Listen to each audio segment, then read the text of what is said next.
Assalamualaikum warahmatullahi wabarakatuh. Nama saya Hanif Muhammad bin Muhammad. Untuk lab 1 EPS, example 1, nilai voltage pada bas 1, ah, saya dapat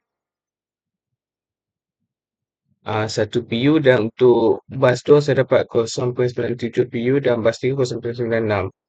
Okey, sekarang ni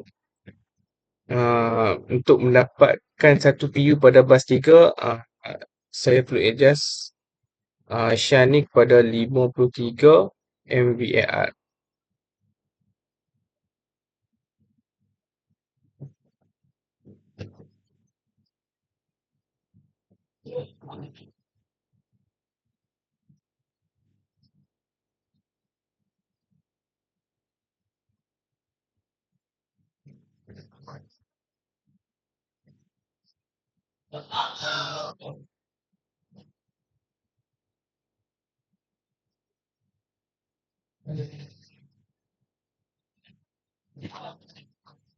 Okey.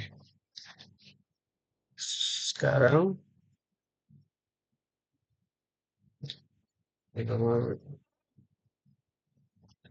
untuk example 2,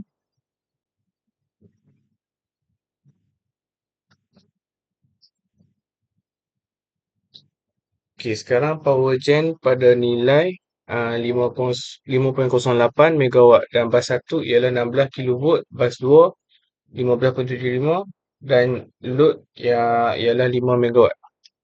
Sekarang ni losses antara load dengan power gen ialah 0.08. Untuk yang lab ketiga pula,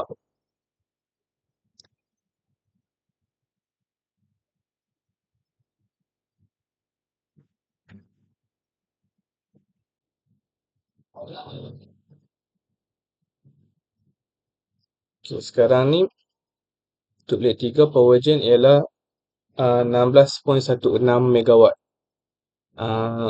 Bas 2 ialah 15.07 kilovolt, dan bas 3 ialah 14.50 kilovolt. Untuk contoh yang ketiga ini, terdapat perbezaan antara yang contoh sebelum ini ialah penambahan transmission line dengan bas bawah 3. Okey. Last sekali.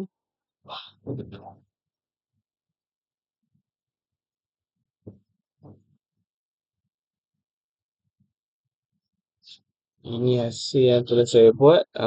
Untuk power gen 15.37 megawatt, bas 1 16 kilovolt, bas 2 15.66, lepas tu bas 3 15.57, dan load 10 megawatt.